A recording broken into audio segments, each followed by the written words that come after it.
Station. Nancy, Smokehouse is the urban heat. Shout out to Coach Lillian. To conversations that's gonna keep you winning. Sunday nights at 10 p.m. On the urban heat, just calling.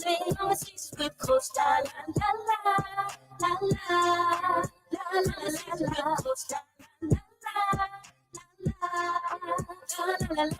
If you got something on your mind, you can call in, you can hit a line. She the realest, oh, she the realest. You can tap in, oh, get the business to empower you so that you can do every and anything that you want to.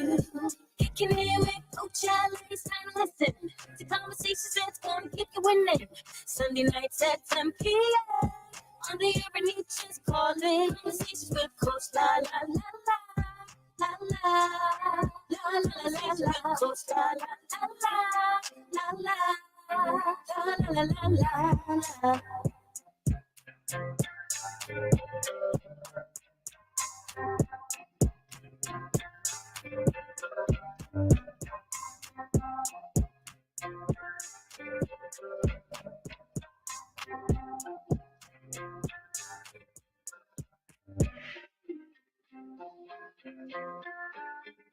What's going on? What's going on, beautiful people? Welcome to another episode of Conversations with Coach La right here on the Urban Heat 98.1 FM. And yes, we are radio with a purpose.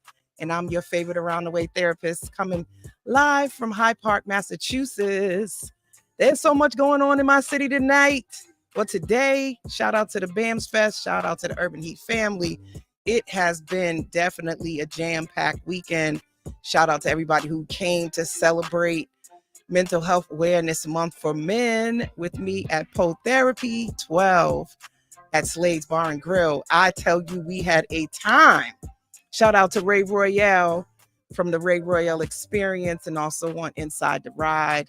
He did his thing, had the crowd singing all of the classics, Come and Talk to Me, and, you know, I Want to Freak You by Jodeci. We had a good time. So, in other news, I rolled my lovely ankle on Friday. So I have been recuperating pretty much since Friday when I got home. I could barely walk. So it's the first time coming outside. But you know, every week I am excited. I know y'all probably like, Coach, you always excited about talking to people. But I love talking to people and learning about their story and learning how they've been able to navigate this thing called life.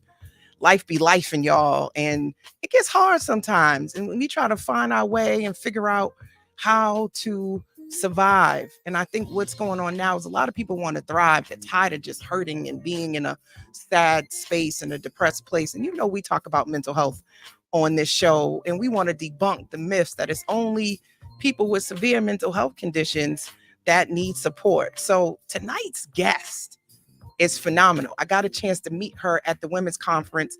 Shout out to Lady D and to Greater Love Tabernacle, which today they actually did their men's conference. How about that? And they were talking about mental health too. But I got a chance to meet her, and she was telling me about her book and how her book was part of her process of self-discovery, healing, and grieving. And, you know, her spirit, she just had a light. You meet certain people and they just got good energy. She got a good energy, baby. She got good energy. So she said, oh my goodness, your show's at 10 o'clock at night. I think I'll do it virtually, and I'll chime in virtually. So I love that I can give that option. So I want to introduce this lovely lady who's written this book. Now, she titled the book, I Am Done Believing in You. Move on from the lives you believed and discover your truth. You know what I'm always about, talking about your truth. And my truth may not be your truth, but it is still my truth. And I'm excited to learn more about what inspired her to write the book, also her background. And she's a grandmother, she's a mom, she's a wife. She has a 9 to 5. So, I mean, when I tell you she's doing all of it, she's definitely somebody we can gain some knowledge from. So I want to bring on the author, the beautiful Muriel Lillian, to Conversations with Coach La. Let me make sure I get her all plugged in here, y'all. Hey, girl. Hello, hello, hello. Hello, hello, and turn you down just a little bit. How you Okay. feeling? I'm I, feeling well. Thank you for having me. I'm excited to have you now. I know I got you up late, but Yes, yes.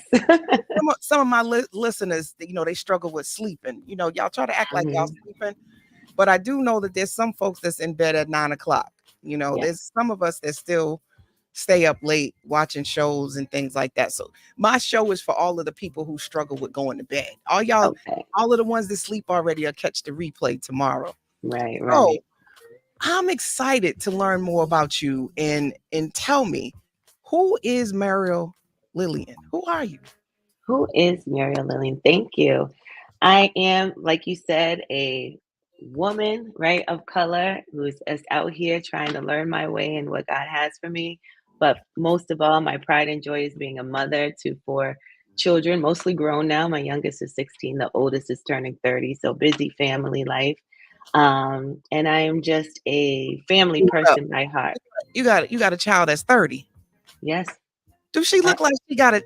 See, so y'all that's not no, watching, right? We talk about black not cracking, right? She don't Mm, look like she got no child that's 30 years old, y'all. yes. Yes. My You don't oldest you is don't going to look be older than 30 next 35. month. You don't look older Thank than you. 35 yourself. Thank you. I claim it in Jesus' name. I receive it. I receive it. I receive it. I I'm like, receive what, it. what you talking about? A 30-year-old. Okay. Yeah, yeah. So busy household, and they were all athletic children, so they kept me busy in sports and their school life. And now I'm remarried and busy with that, but a full-time employee. So I'm a good friend, y'all. The best thing I think I can describe myself is I'm that good friend that you want to have in your corner. I love that you're giving me something other than your titles. I was at a um shout out to the stakeholders, Boston stakeholders. And one of the things the audience member said when we were introducing the panelists is that everybody just started telling their credentials, hmm their background, their education. I'm gonna put a website up. Y'all can go look at all of that on the website. Like, I want to hmm know stuff that you can't go Google and find out. If you hmm go get the book and read the back of the jacket, there's a nice bio that's going to Yeah. tell you all of this stuff. But you being a good friend is hmm something that won't necessarily come from the bio. Now, Right. it's interesting you bring up friendships, which is taking us hmm a little ways away from what we want to talk about, but not so much. Okay. I have a client, a young lady, and a lot of my younger clients really struggle with friendships. And Mm. it made me think about the fact that when we're in school and we start off like in grammar school or what's that, preschool, Yeah. everybody's your friend. It's all hmm about making friends. And I don't know that we do a good job of explaining all the time, like the difference of the levels of friendship. hmm And as we get older, around what makes a good friend, what Right. doesn't make a good friend. So it's interesting that you describe yourself as a good friend and somebody you want to have in your corner. Tell me more about that from your perspective. Yeah. Well, from what I hear from my friends, right? And I always say I don't have a lot of friends, but I have a lot of people that I am friends with and they are truly my friends. But I feel like I'm that person that if you want that honest opinion, if you want someone who can speak to you and hear you out, hear your side, I try not to judge. I try to stay unbiased. I can see his side, her side, in those relationship conversations that you have with your girlfriends. And I just try to keep people grounded in their thoughts. I don't like to be the cheerleader. I always say, like, I played sports, I played basketball. I don't like to be a cheerleader. Just when you're happy or mad at someone, I'm happy or mad at them. I like to be the person that's, what's the game here? What are we talking about? And really try to help you navigate what you're thinking about. And I think those are the type of friends that you need in your corner.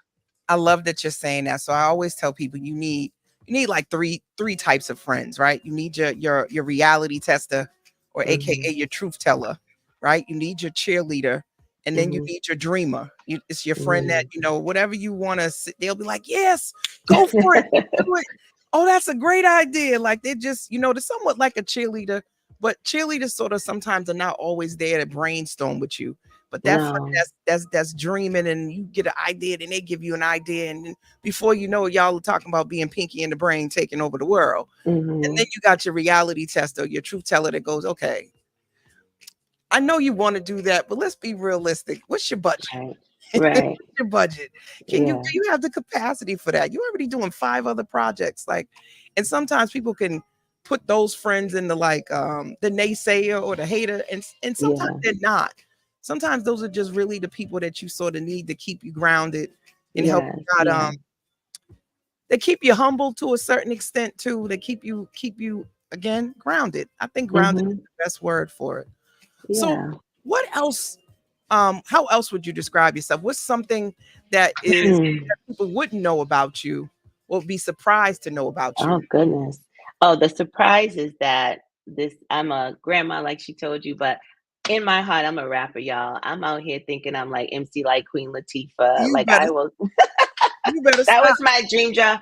And now that I'm 50 in a couple of months, I am like just in this season of trying to enjoy those hobbies that I used to love as a kid. And so I will write a rap or I write music and I'm just trying to enjoy those things. So in my dream world, I'm a rapper. So people just look at me like, "You're a rapper." Don't you say that because I'm now I Not want a to freestyle. I write. I write it first, and then yeah, I'm you a better little get it constructive with together. it. I know you got I got a something in your few. phone. I Oh know you yeah, I got got a something in your few. phone. I got a You got few something off in the your phone. top. But no, but I think that's what surprises people the Yeah. most is that like I really think I'm an entertainer. And once in a while you give me a mic and at a family function, it'll go down. So So you really not gonna you ain't gonna bust out. You ain't oh, gonna you do it. want me to tell you Yeah. something? You want I me to want say to. all right. I listen. All I right. think the audience You know what? wants This it. is live show. Okay, Let me try so to. I'm gonna beatbox for you. wait, no, I gotta be for you. And well, I'll give you a beat that you can get in your mind. No, honestly. So I write poetry too. Um, in going through my process, and we'll get to the book, but in going through my process of healing, I write poetry. And so when Tim's came out with that song Free Mind, I love that song. And so I try to take her concept of what is a free mind for me. So I wrote a song called Free Mind, but it's about what I envision is my free mind. So Okay. if you can envision Tim's beat and I'm gonna snap to it. All right, so I'll give Right. you the hook. I'm gonna turn down this All little right, voice here we background. go. Here we go. My mind needs to be free, free from what you did to me, free to move on gracefully. My mind. That's the hook. My mind needs to be free, free from what you did to me, free to move on gracefully. My mind. Here we go. There was a time before this. I woke up crying and screaming. I was dreaming of my own death, traumatized.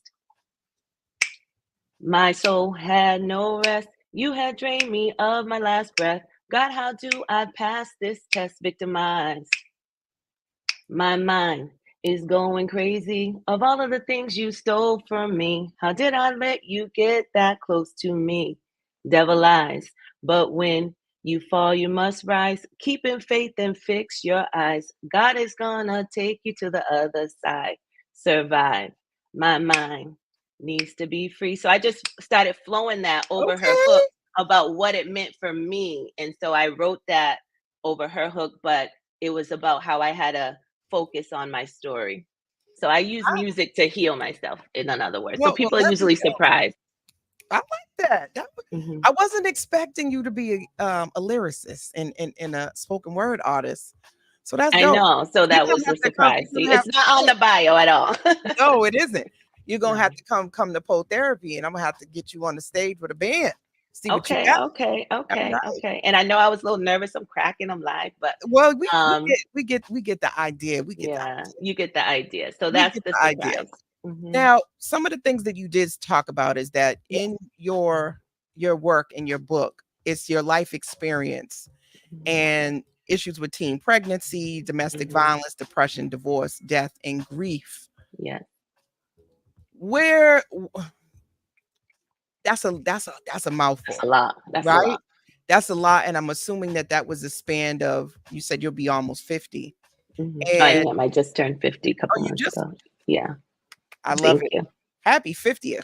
Thank So you. the title of the book and Hmm. sort of thinking about that, I'm done believing in you. Move on from the lies you've believed and discover your truth. I'm assuming, and you can kind of fill in the blanks on this, all of those different things, because I named tonight's show about reclaiming your self Yeah. narrative.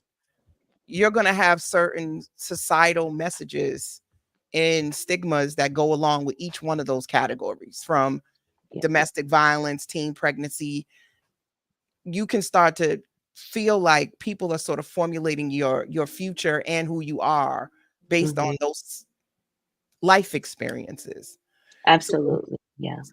tell us, like, where did you start? You know, did you sort of just start doing a memoir and just writing out everything? Like, what really prompted the Yeah. book? So again, from being from a teen wanting to rap and express myself through music and song and poetry, I kept journals and I would keep diaries of my life and my experiences. And so it always was very important to me to write down what I'm going through, write down my thoughts and things to that effect. And it came a time when, after I was married the first time for almost 20 years, and coming to the end of that, I was really just in a place where I was stuck, and I stopped journaling because I had a busy family life, and I had to get back to writing and processing, like, who are you? Who are you? You know, like, I know who I am to everyone else, my children, my family, my friends, my work, but I just never knew at that point who I was to myself. And I was sad and I was depressed. And so through writing down questions to myself, answering those questions, it helped me to take a look back. And I was probably about 40-ish, maybe it's only been about 10 years that I started to channel this book. And it made me go back to say, well, what made you who you are today? So, what did I learn about love? And I had to go back to my first relationships and my having a teen pregnancy. What did I learn from my mom? What did I see from my parents? So I started just writing down all of this information to myself, like a letter, if you will, to try and understand who I am now today at that age. And I identified that there's lies in my life that I believe. So the I am done believing you. I'm talking to Muriel, the Muriel that believed those lies, that you weren't worthy enough, or you weren't going to be a good mom because you had a teen pregnancy, or you're not a good wife because you're going through so much battles with infidelity, or you don't know how to be a strong woman because your mother's not here and you're not necessarily having good positive women examples. And so I had to write all that down and then try to start to dive into discovering what the truth of who I wanted to be and who God is calling me to be.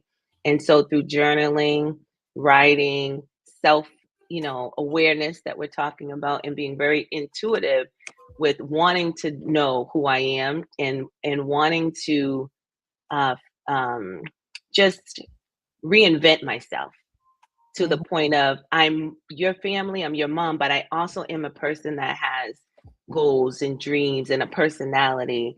And I don't just live because of you, you know what I mean? And so it took about 10 years to really just journal all of that. And I was scared, talking to friends and family, other people told me, you have a book where this is helpful information. There's other people that can relate to that.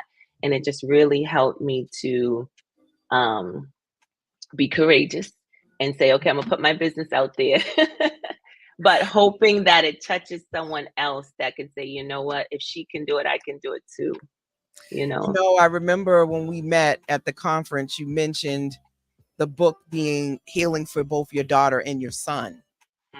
Yes. And this segments of the book that's about them that they weren't Mhm. aware of. What was that experience like with Oh, them wow. sort of Yeah. coming back and reflecting that on you? And then I kind of want to wrap that into what therapy means to you, because I know through this process you said you also tapped into therapy along the way hmm too.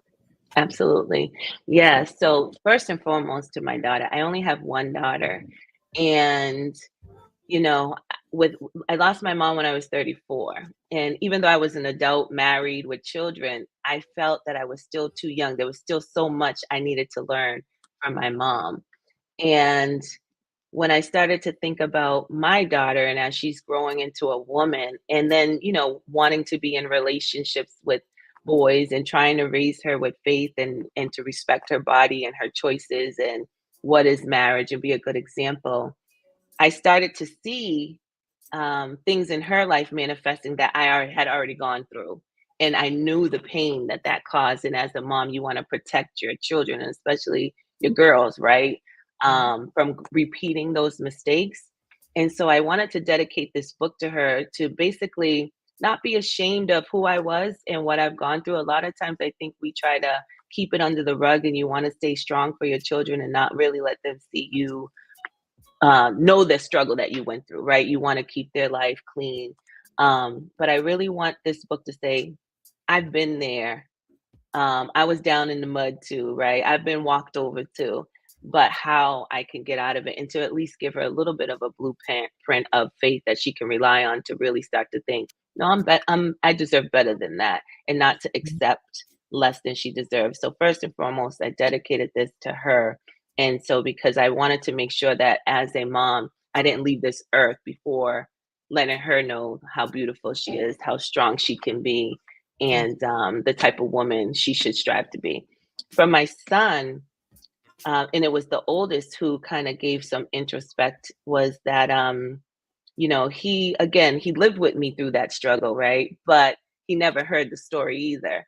And Mhm. so when he read the book and he kind of texted me like, I didn't know I was chapter one with the teary emoji, it kind of, it made me like, my heart melt, because it's kind of like, oh, I don't like, is he going to be okay with this? Is he, does he want this out there? But what I'm proud of him is that he's married now with his own family. He has two boys and a girl on the way. Come this fall, he'll have his third child. But what I appreciated the most was that from him saying that because he read my book, and yes, it's talking about his father, who I'm no longer with, and the struggles that I went through, that he said it gave him a different lens on looking at his wife, and looking at that she may have gone through some of these traumas, and how he can be a better husband to his wife. So what better, testimony can I receive that, what, it was the right thing to do, to put this out there. I wanted you to tell in your own words, because when I met you, that was something that I had said, is you're like a real life cycle breaker in doing that. A lot Hmm. of times, and you so eloquently said it, you want to put yourself almost like in a pedestal, or we can forget the struggles that we've gone through as adults when we're working with young people, and to Yeah. be hard on them about the decisions they're making. But we all have had a walk, we've all had a journey, and Mhm. not one person is perfect or has done everything perfect and made all the right decisions throughout Right. their life. And I think young people need to see that. They need to be able to hear about our Yeah. struggles, because I think then they can actually, one, get hope. And this is where spirituality comes through too. Is like, Hmm. you can tap into that, but now you're seeing live examples, and it's not like you're meeting all these people who've never done anything and they're Right. acting as if they're so perfect and, Yeah. so Christian like, and, Yeah. live your life like this, get married before you have all of these things. And it's like, well, Yeah. you didn't even do any of those things yourself. And if Right. you didn't do those things, what made it hard for you? What were some of the Right. things that you struggled with? Can you talk to me about that? Because maybe I Yeah. can relate, if I can understand, if I can see that you can understand me. Because I just had a Absolutely. similar conversation with my son around dating, and asking him, does he have a desire to be married? Does he understand what being married is? And what's his thoughts on being a husband, given that his mom has never been married? Mhm. So, like, what do you think about being married and being a provider for someone else? And, what are some of your thoughts? And it's like, he's 18 now. So we're having different conversations. Conversation. Yeah, Um, absolutely. so I think that's amazing. And I think that's really brave of you, uh, Yeah, thank you. Yeah. to tell that story. Now, were you already married when you wrote this book? So I Your was second remarried when marriage. I wrote Yeah. yeah, Your the second second marriage, marriage. or your Yeah. second. So what did your husband think about you sort of going back, reliving these things and writing about it? Yeah, no, he was very supportive, honestly, and he really pushed me to, and that's why I'm blessed to have him. He really pushed me to invest in yourself. Like, this is something you want to do, do it. He was very unselfish. He's the husband. I still cook and keep the house and help him navigate his life. But he was like, you want anything I want to do? If it's you want to do it, it's gonna make you happy, do it. So he was very encouraging to do it. And he already knew the stories, because of course in dating me and speaking with me, and we were together for like 5 years before we got married. So he knew of these stories, and he wants ghostwriter credit, even though I'm not giving him no ghostwriter credit. He'd be like, "Oh, where's my Listen, you credit?" already my husband. You already get credit. Right, because like when I come up the lies in the book and stuff, he'll say, "Oh yeah," like I say, "What do you think about this?" So he was there, late at night, giving me those feedback. So he's, proud of it. And he really did push me to, because I'm stingy with myself. I'll give to everybody first, and I'm stingy to myself. So he was like, do what you want to do. Take the time to do what you want to do. So he's very supportive. Shout out to the husband. I appreciate Thank you. Yes, yeah, yes, yes. that's really good. It's always good when you can have a supportive partner. Those of us that are still single, I've been thinking about this whole walk, the single walk. And sometimes you don't know what God's plan is or why you haven't yet received whatever you were asking for. And I've been listening to um Sarah uh Roberts Jake's book Power. I don't know if I'm you gonna write that down. I yes. haven't heard of it. I'm And writing it down. yeah, so she was talking about, just you having all of everything you need. You have the power inside of you, but sometimes the switch is off, but it doesn't mean the power is not there. So when you think about the current and electricity, you got to turn the switch on and off, but the power is still floating Right. Yeah. floating through. Really good read. I'm not done with it yet, but so far she has me intrigued. Um, Okay. but she, just talking about having a supportive partner and how even with that, sometimes your partner is that switch. That's your source. Your Hmm. battery that you need that whatever Right. when you need to be resuscitated, right? Yes. Sometimes Yeah. a partner is definitely a breath of life, and how do Hmm. they contribute to you, and how do you iron sharpens iron. So I think it's Absolutely. awesome that second time around, because some people are afraid of that too. Once you've been brokenhearted, Yeah. have a hard time opening your heart and trusting your decisions to be able to move on and find love again. So I love that Right. you are example that there's hope. Keep hope alive. There is, and you got to focus on yourself, and learn yourself, right? And I had to do the work. I started, like I said, journaling the process before I met him, but he was there towards the end. But if I didn't do the work to learn who I was and then what I deserved, I don't think I would have been able to date again and set those boundaries and make sure that I'm moving in that right direction to be open. Because I didn't want my heart to be bitter. And therapy helped me through that, like through my first while I was still married and through the end of it, just to help me, heal and process and forgive. And mentoring helped me through that. So I just needed to make sure that I didn't want to go into the next one with the baggage that we tend to take Mhm. with us through all of our hurts and our pains. And I really wanted to make sure who I knew who I was, so I knew what I wanted in the next relationship. So I'm glad you mentioned that. So therapy was instrumental to that, but I know part of what I read on your website is that your spirituality and getting reconnected Mm, to God was really sort of yeah, what opened you up to see the woman that you were meant to be and who you were becoming. So yeah. what was the intersectionality of therapy and spirituality? How did that work Mm. out for you? Right, because I know that sometimes there's stigmas with that, but honestly, I needed both because so for me, the I'll start with the therapy. Sometimes everything that you're going through is not for your friends at that moment. Because again, we talked about those different friendships and how they bring insight into you and they can influence your thoughts and kind of leave seeds in there that maybe you don't want left in there too, right? So I needed someone that was a professional to kind of really that dealt with families and marriages and situations to kind of help me say, all right, this is what I'm dealing with, these are my emotions, give me some tools and tips, book recommendations, and just hear you out, and so it can be a release. Because sometimes when you go with your friends and you say it, then they might be telling the next friend and the next friend, and then you're still worrying about it. So I really needed that place where I can just really feel like I can let some things out, be open and honest. This person don't really know me, but they don't even know, my family, but Mhm, they're educated, right, and professional to be able to help me process these thoughts or give me some homework or some questions I didn't think about. And one therapist, which was a surprise to me that she said this to me, but I feel like that one was the changing moment. And she was a Christian therapist as well. mhm, But what she said to me was, and this was probably after like four or five therapists, but what she said to me was, I hear that you're upset. I hear that, yeah, what he's doing to you is wrong. I hear that, you're taking the weight of your family situation. I had already lost my mom and a lot of different things. And if you read the story, you'll hear about my relationship with my dad. He didn't like me being Christian. He was Muslim. So there was a collide there. And she kind of finally said to me, like, I hear that you're mad and I hear that you're upset. But she said, when are you going to get angry? And I thought that that was awkward for a therapist telling me it was okay to be angry. She said, when are you going to get angry?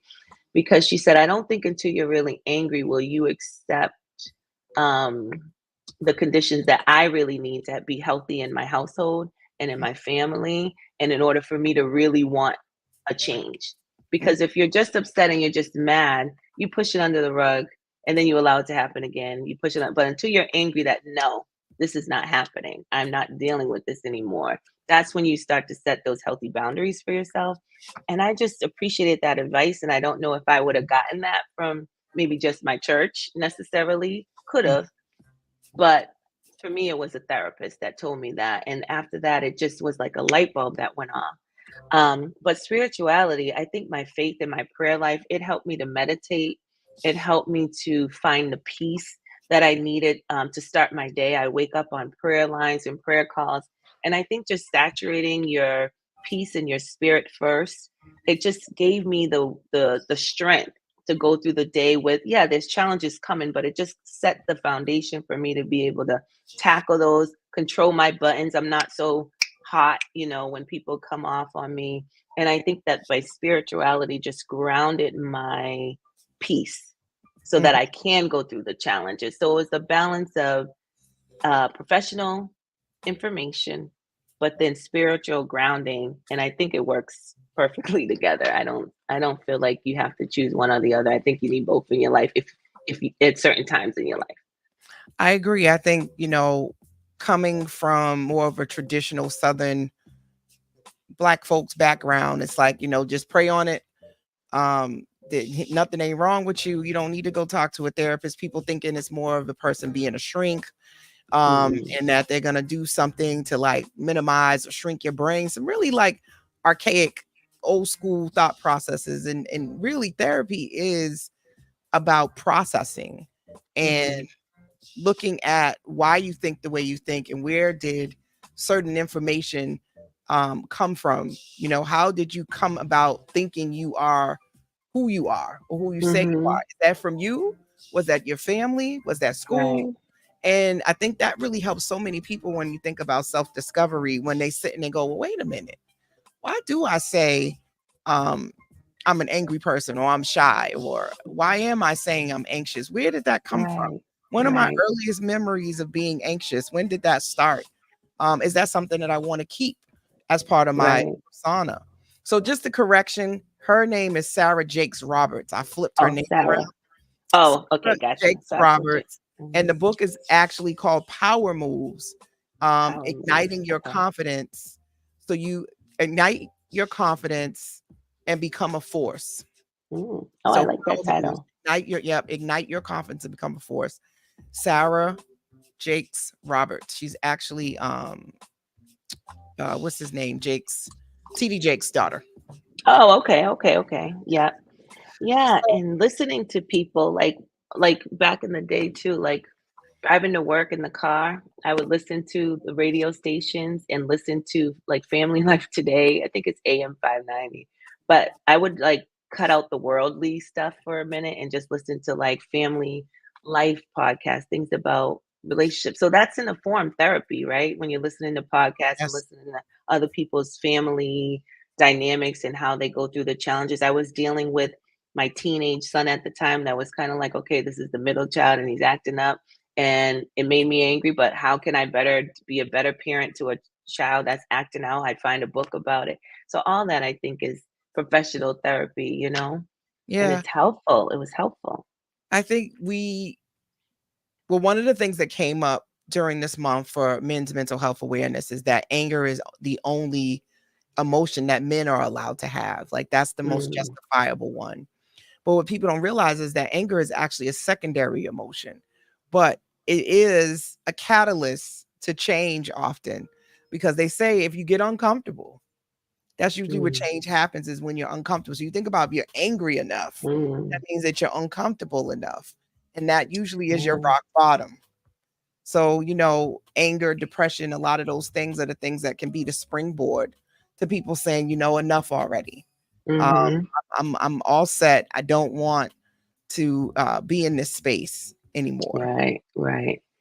Yeah, and that I got in that space. I think you had asked me a moment ago about kind of like when that collide happened for me too was towards the, you kind of you're in a marriage sometimes and it's not the best marriage and you kind of, women, I would say for myself, I kind of probably checked out before the real ending, because it's like, it's not going anywhere. But when I finally decided to say that I don't care if, I got to live in a one-bedroom apartment, if, me and my kids are eating, just only rice or what have you, it was worth the struggle. That I don't care what this two-family home provides. I don't care what this husband provides. I'm worth more than all of this other drama that they give me. That was the point in my life where I said, you know what, I needed to make a difference and I needed to seek therapy to help guide me through that choice to navigate through the ending of my marriage and what my life is going to look like. And, I really, really relied both heavily on my faith to get me through that, but also again the professional guidance. And so it's just an abundance of resources when you get the right. And I don't want to even say any therapist is wrong. And I know a lot of people will say, I didn't like that therapist, I didn't like this therapist, but a lot of times we don't like them because they're telling us the stuff that we don't want to deal with, I say. Yeah, So I think one you have that to give it a challenges chance. you. Yeah, sometimes Hmm. the one that challenges you. A lot of my clientele have gone to ones that just listen, listen, listen, and they don't really give much Mm, counsel. okay. And there's different strokes for different folks, different techniques. Because we're not really trained often to give advice.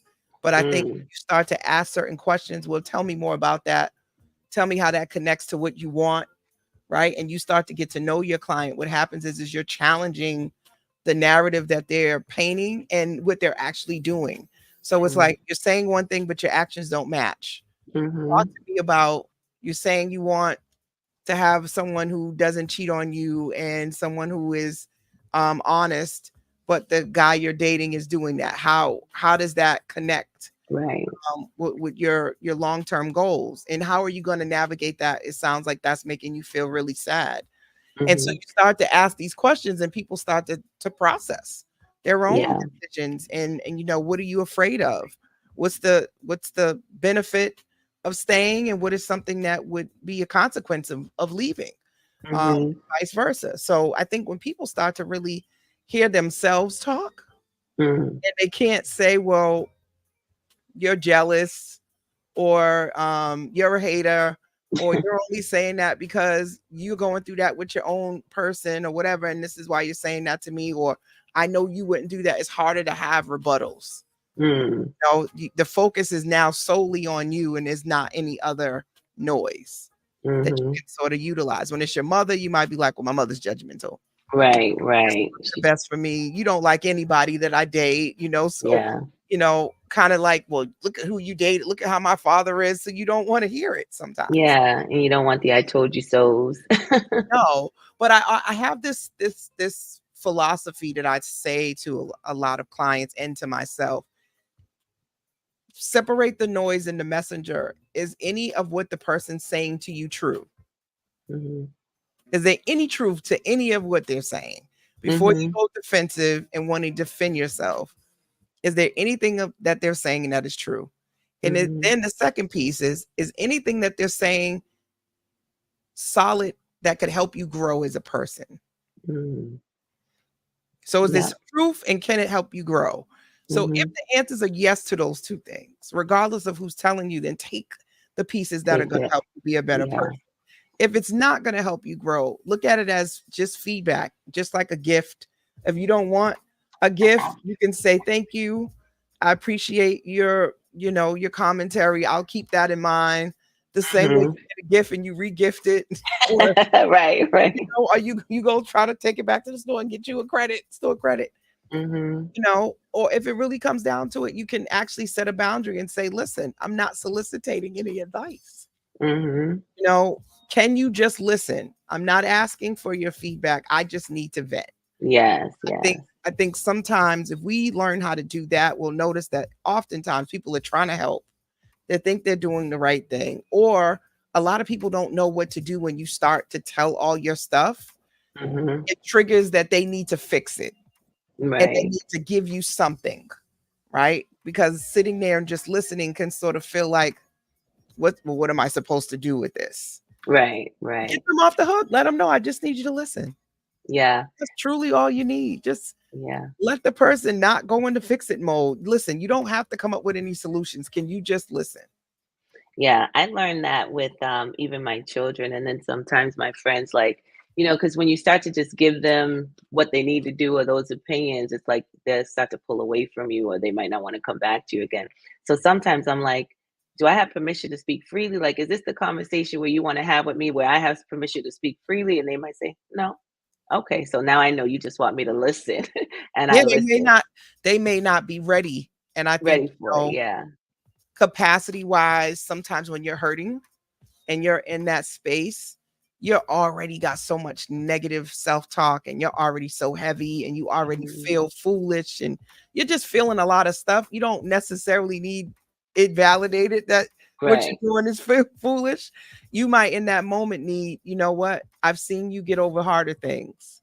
And I Mhm. trust and know that you're gonna figure this out. Yeah. Yeah. You're stronger than you think. You may need that in that moment. Positive. Yeah. Girl, he ain't never been and you should have left him a long time ago. I told you that he wasn't Right. you may not need that in that moment. You might need a softer touch. I Mhm. also tell people this is why it's good to have your certain friends. If you go to the realist with all of that, the realist is gonna be like, girl, how many times you gonna tell me about this loser? Right? Right. Right. The visionary's gonna say, girl, you'll find a new man. Don't worry about him. Let's go have a drink. Let's go work out. Let's go do this. Whatever. They're gonna be like that. The Yeah. cheerleader's gonna be like, girl, you bad. You a baddie. You fine. Mhm. You ain't got to be dealing with. They're gonna come from a different place. Yeah. Who Yeah. you go to. So you just got to know who you're going to and what have they shown you that they're willing or able to do in the past, because you can't Yeah. expect people to be anything other than who they've shown you that they are. Right. Absolutely. You Yeah. know, like your realist is gonna be sitting there tapping their foot, and Yeah. they're gonna be ready to pop off. Yeah. Always. I got one of them. My ride or die. Yeah. She be ready. Throw her Tim's on. That's her thing. She's like, do I need my Tim's Yes, for this one? one of my other guests had once said she has at least one friend that has a pass to tell Mhm. her just how it is. That friend has a pass no matter what. You Mhm. slip showing what you doing. That's the Yeah. only friend that gets a pass to tell her about her butt. Yeah. Yeah. Yeah. That's the So good one. sometimes you need to make sure you have an accountability partner that can talk to you and tell you about yourself, keep you Yeah. keep you grounded. Absolutely. So, we talked about prior to jumping on your bet on self moments. And Okay. most people who listen to the show every week probably can recite what a bet on self moment is. For all you new listeners that's tuning in from all of the lovely platforms, a bet on self moment is in a moment in your life where you decide, if not me, then who? If not now, then when? It's those moments where you really have to take the reins of your life. And although life is life and like no one's coming to save you. So I am going to Mhm. save myself. You want to Mhm. tell me about some moments in your life, either currently or in the past, that really stand out to you as a bet on Yeah. self moment? Yeah. Well, it started to, I guess, say a little bit of that with when I was towards the end of my situation. I was in a place where it was just like I knew I couldn't afford my lifestyle by myself. And I have all these children, and I also raised like a foster son at one point. So, I'm being a mom to many people and nephews and things like that. And I just knew that if I stayed in my current situation, it was going to be more death to self, right? More just depression and more not happy. And so I had to know enough and trust enough of myself that I'm the person that I'm the one that I can do this. I can be responsible. I can afford my own home. I can afford to maintain my lifestyle. I can afford, I'm a smart woman. I can afford to advance in my career, to build the life that I wanted to have for myself. I was trusting too much in the spouse to provide. And Mhm. even though that is ordained, right, by God, the man should provide. But in that time frame, when they're not providing according to God's way, and I have that grace to get out of that situation, I needed to bet on myself that, girl, you know how strong you are, you know what you're capable of, and you know that you're going to be okay. And even if your life isn't the same as it is today, it's at a lesser standard, that you're going to be happy because you can make your own happiness. And that was so monumental for me to really trust myself that I can rely and know that I'm making the right move for my happiness.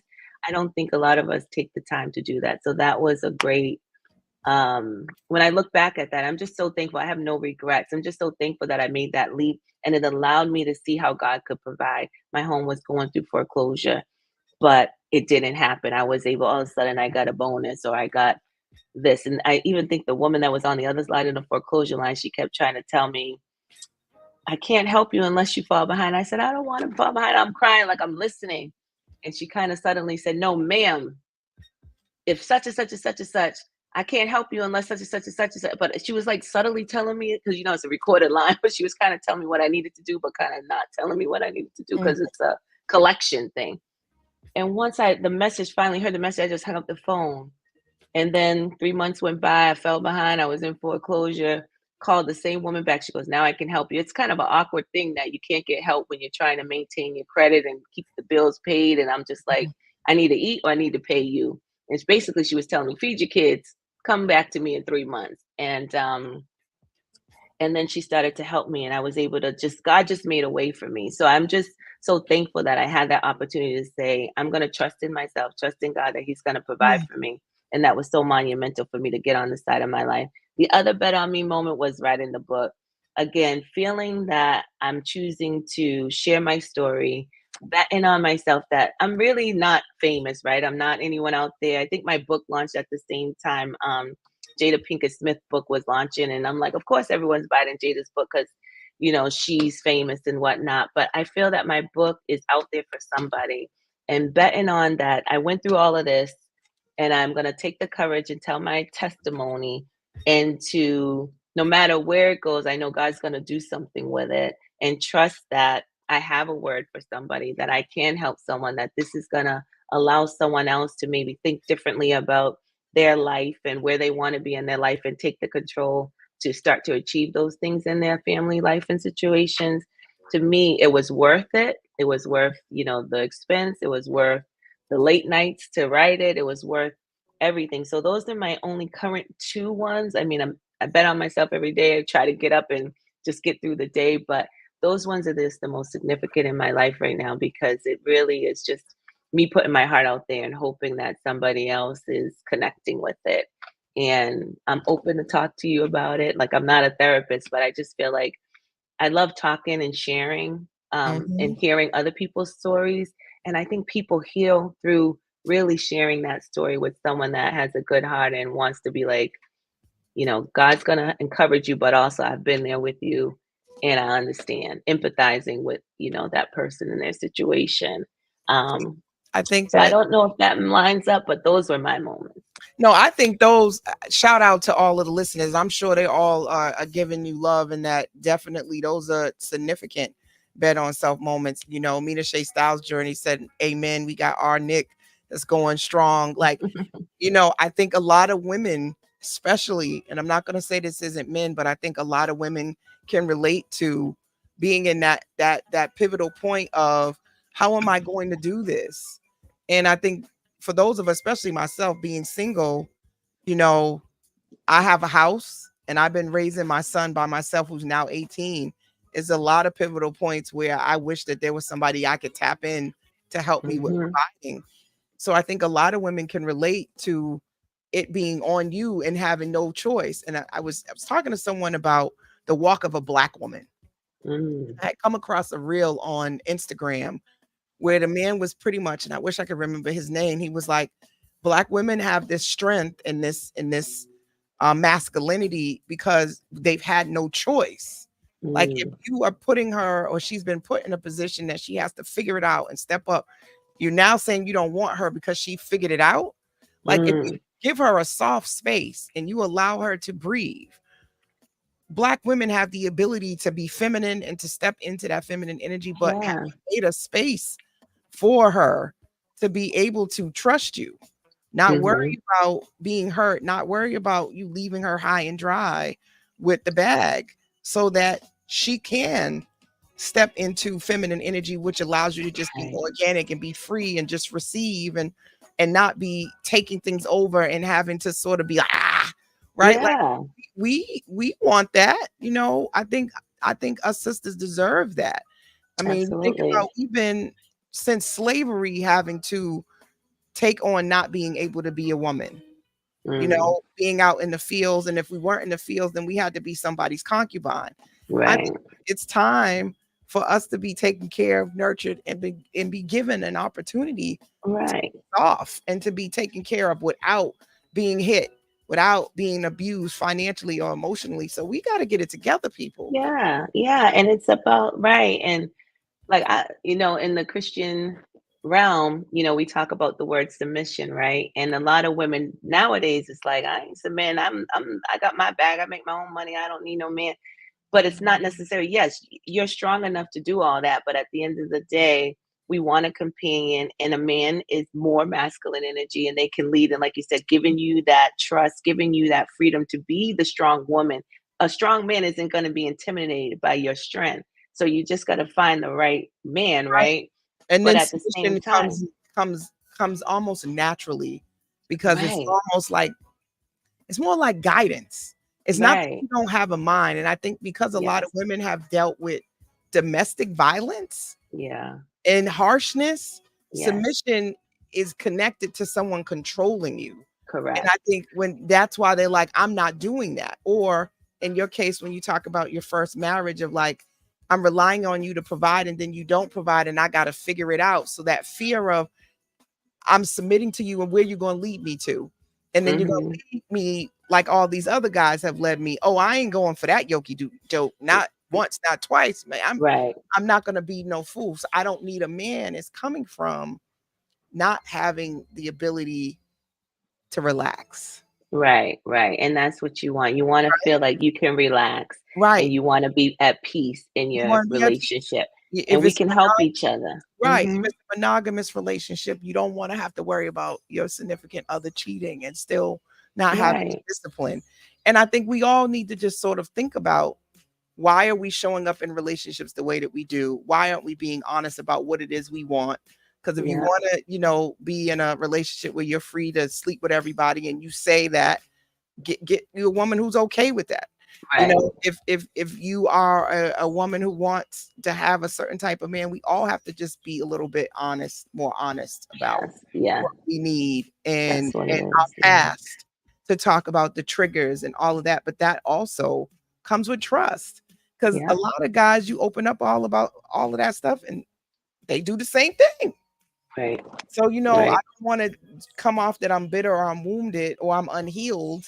And then you take advantage of the things that I shared that happened to me in Right. the past. So Exactly. I Yeah. think it can go both ways, but I still believe in love. I still believe that there's some great Yeah. guys out there that are emotionally mature, intelligent, and if they're not, they're working on it. Um, Yeah.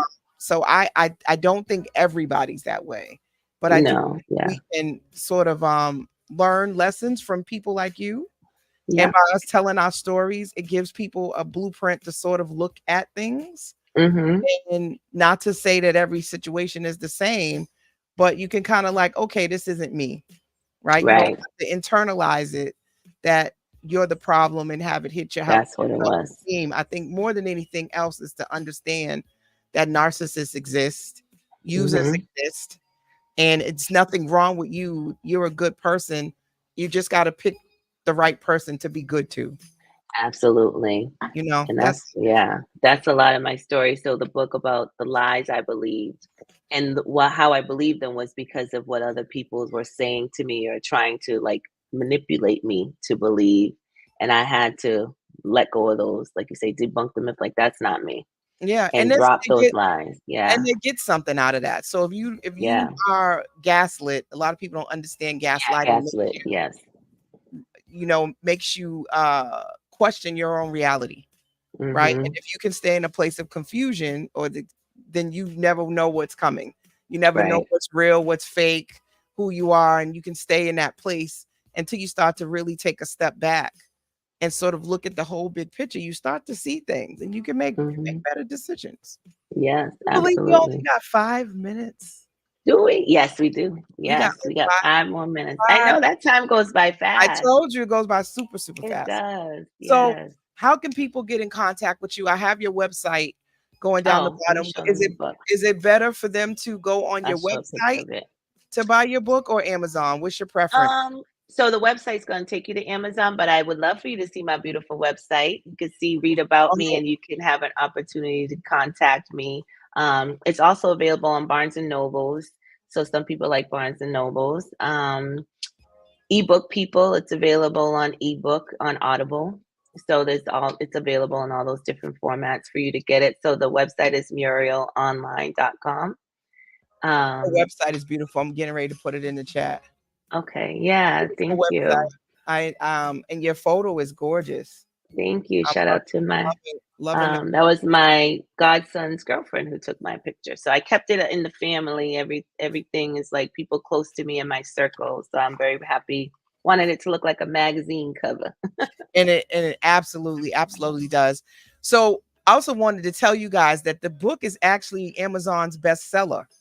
It's Yeah, ranked as Amazon's bestseller in the category of love, loss, as well as death and grief. So yeah. congratulations on that. That's a Yes, thank you. Yeah, when it huge happened, I was accomplishment. excited. Within the first, I think, day or two, it reached the bestseller list in yeah in those categories. So I was That's dope. excited about That's that. dope. Yeah.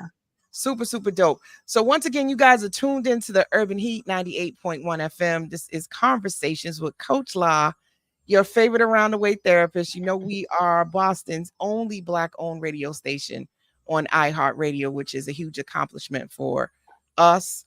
Every Sunday, 10 p.m., I am on live, and then you can catch the show, the replay on all social media platforms, and then it is converted into a podcast episode where you can download it and on all of your podcast platforms, whichever one you prefer. So make sure you share this live, people. Make sure you let people know. Still got some goals I want to reach on the show. So if you have someone who's interested in being on the show, please reach out. You can actually send an email to admin at we rock, which is WEROC lives.com. You can send me a note or you can follow us on Conversations with Coach La on Instagram and send us a DM. Yes, we do answer DMs. We're not one of those pages that say no DMs. You can and I am accepting new clients. So if people are looking for a therapist, I currently had a lot of people who have reached their goals and I've discharged some folks recently. So I have some space, which is very not typical. But people are doing good. It's nice to see clients make progress and not need as much Mhm. support. And so they're, either downgrading to once a month or, every quarter, or they're just, they're in a good place. So I'm excited about that. So I am taking on some new clients.